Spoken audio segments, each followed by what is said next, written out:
The icy November wind howled through the bustling streets of Washington, D.C., carrying with it the scent of roasted nuts from a street vendor and the distant murmur of holiday shoppers. The city was alive, yet in the midst of all the noise and movement, one man sat in complete stillness on a cold metal bench near a coffee shop. James Jim Dawson, a 67-year-old retired U.S. Army veteran, adjusted his tattered army jacket, pulling it tighter around his shivering frame.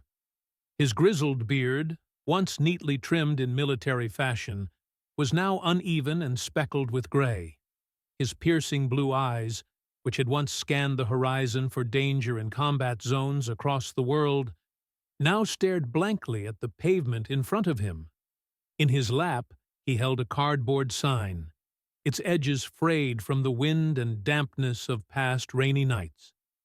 Army veteran, served with honor, now struggling, please help.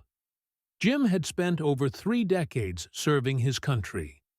He had led men into battle, carried injured soldiers off the field, and buried brothers in arms whose names still haunted his dreams.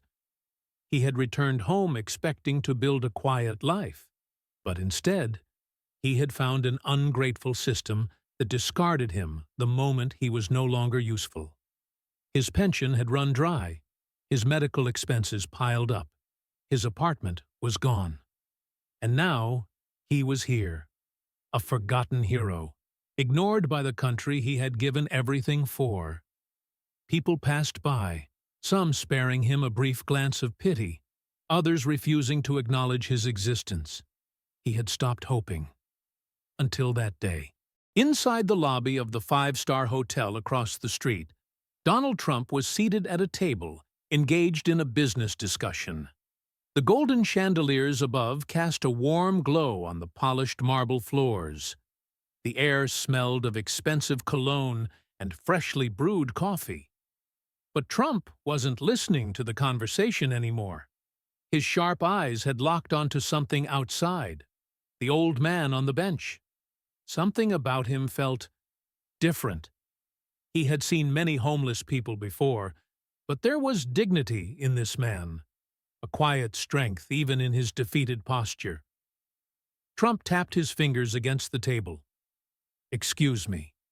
His business associate looked up, confused as Trump stood, buttoned his coat, and headed for the door.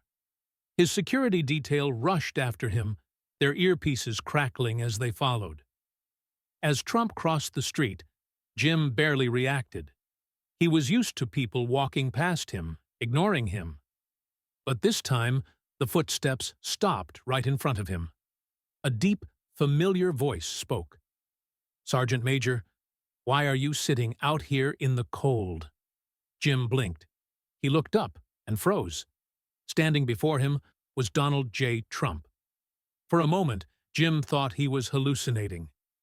"What's your name, soldier?" Trump asked, his voice firm yet kind. Jim sat up a little straighter, his instincts taking over. "Sergeant Major James Dawson, U.S. Army. Retired, sir." Trump nodded, his gaze unwavering. "Well, Sergeant Major, why the hell are you on this bench instead of in a warm house?" Jim swallowed hard. "Life didn't go the way I thought it would, sir." Trump studied him for a moment, then spoke 3 words Jim never expected to hear. "Let's fix that." Jim watched in silent disbelief as Trump turned to one of his assistants. "Book him a suite here. Right now." The assistant, used to Trump's impulsive generosity, nodded quickly. Jim's hands shook as he stood. "Sir, I can't." Trump cut him off with a wave of his hand. "You served your country. Now, it's time someone serves you." Minutes later, Jim was being escorted through the grand hotel doors. The same receptionist who had ignored him before was now smiling politely, handing him a room key. His room was on the top floor, overlooking the entire city. A real bed, a warm shower, fresh clothes. That night, for the first time in years, Jim slept without fear. The next morning, Trump's personal doctor examined Jim thoroughly. The results were grim. Years of stress, malnutrition, and untreated medical conditions had taken a serious toll. "We can fix this," the doctor assured him. And they did. Over the next few weeks, Jim received medical treatment, a clean bill of health, and, most importantly, a job offer. One morning, Trump sat across from him at breakfast, sliding an envelope across the table. "This is for you." Jim hesitated before picking it up. Inside was a job contract.